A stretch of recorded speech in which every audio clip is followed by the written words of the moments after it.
My name is Aaron, and today I'll be talking to you about Legos. My main inquiry question is, how has Lego evolved over time to match the wants of its buyers, and how they stayed so successful? Before we start, let's find out this toy company that we all love came to be as successful as it is today. First, Lego's history. Turns out they haven't always been making bricks. They first were carpenters. They only started making toys in 1947, right after World War II. Why did they do this? They did it because plastic was very cheap and affordable then. Then came old Kirk Christian, the owner and creator of Lego Company. His son brought back a plastic molding machine.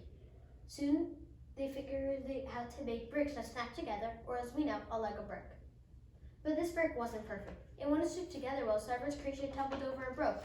To fix this problem, they created little holes on the bottom of the brick so it would stick together. Turns out, it worked. Did you know that Lego is the largest tire manufacturer in the world? In the early days of Lego, people realized that they needed tires in their builds. So today, they make 381 million tires in a year. 4 years after the tire came out, they opened Legoland. It was a big hit. Then they introduced Duplo so little kids could enjoy Lego safely. Then, in 1980, Lego made a big step, a minifigure that's the same size and scale as their sets. Then, in the late 1990s, came Star Wars sets, after Lego realized everyone loves Star Wars movies. Sales went up 15%. But when technology became more common in playing with TV and video games, Lego needed something to compete. So along came Lego Mindstorms. This is a robot you can program to move, pick up things, and follow courses. They also made a version of this for younger kids called Lego Boost. But that didn't help them completely. They almost went out of business. Lego tried selling the company to Nata, who made Hot Wheels, but they declined.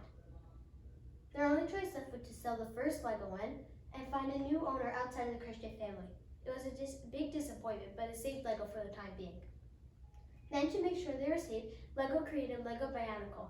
Lego Bionicle was made with the help of Christian Faber and more. Christian created a story to go with Bionicle, hoping to get people attracted to it. They saw it worked in the year 2004. Then, 10 years later, they launched Lego Ninjago, a TV show and also said, kids loved it. Then Lego tried making Lego aimed for girls. They did this by creating Lego Friends. I also looked at Lego advertisers. Lego wants people to know that they aren't just a company that sells toys, but a company that stands for creativity, problem solving, and making the world a better place. The many commercials they made aim to trigger kids' creativity, make people buy Legos, and teach people what the company stood for. I asked Jamie Berard, a senior design manager at Lego, and Sean Edmondson, a display coordinator at Brickon, what they had to say that if Lego is successful and if Lego become more successful. Sean said that there's something for everyone. Instead of one toy, I think it's a whole system of toys that allow you to unlock your creativity and do really cool things. Jamie said, to have a whole bunch of bricks you can make into anything, I think that really makes it timeless and a success. Sean also said that if they can make the bricks plant-based and combine that with Mindstorms in the education market while continuing to listen to consumers, they no doubt stay successful as a company. He said, all this stuff is carrying forward. I don't know where it's going to go, but it seems like a positive trend so far. After all this information about how they're successful, I want the numbers to prove it up. Turns out they are really successful. Lego is worth $7.6 billion, which is $6.8 billion more than Fisher Price at $812 million. I was really surprised after I heard this, and now I'm completely positive that it was the most successful toy company ever.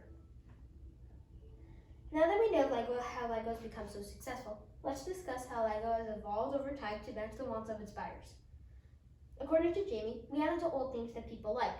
Take cars, for example. If people like the Ford Mustang, we come out with the Fiat 500. When they want to build something, they have to build a prototype at first. Sometimes when building a prototype, they may end up with 8 or 10 models of what they actually wanted to build. Sometimes when building kids sets, they sometimes ask kids themselves if they like this idea for the set. If they tell their friends about it, Lego knows it will be a success. Lego doesn't only rely on stories of kids. They also make sets through Lego Ideas. Lego Ideas is a way for anyone who makes a thing out of Lego that is not already a set, have people vote on it to be a set. Here's how it works. You first have to build it. Then you take pictures of it and submit it to Lego Ideas. Then, finally, you have to convince people to vote for you, or your build might not be picked. Now back to the process of building a set. If they are building, they may want a new piece for a set. they want it, they'll have to 3D print it. Now that the prototype is complete, Jamie or someone in his position will present it to the leadership team to see if they'll like it and make it a set. When everything is ready and the set is made into real size for the first time, the production line starts. The final details go on and the instructions are printed. Now the sets are shipped out to stores all over the world. LEGO has lots of ways of staying relevant. Sometimes they research trends and incorporate the sets. Other times they might look at what's new in Hollywood, fashion, and even the automobile district. Other times they might partner with a company.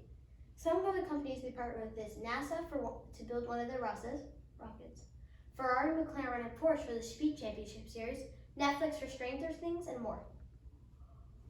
They also are updating Mindstorms and Boost. They also made a social media page where kids can post their films. They also are up to date with global warming and how they can stop their part of it. They hope to make all the packaging recyclable by 2025 and make the bricks plant-based by 2030. There's also a program where anyone can donate bricks to people who can't get them. Shaw said he sees trends through all the different types of bricks, curves, and angles. Before I end, I want to talk to you about BrickCon and what BrickCon is. BrickCon is an event where adult LEGO enthusiasts come together once a year in October to show new things LEGO has launched. Usually people build a castle, space thing, or a town scene. People have built 14-foot models of Space Needle, huge spaceships and castles. Once someone actually made an R2-D2 BB-8. The R2-D2 actually moved. Overall, I learned that LEGO has evolved to match and know what we want and that they are really successful. They haven't decided to change from carpeting to making toys. Our favorite toy wouldn't exist today. For more information, visit my blog at blog.scarsdaleschools.org/h/27 or scan this QR code. Thanks for listening.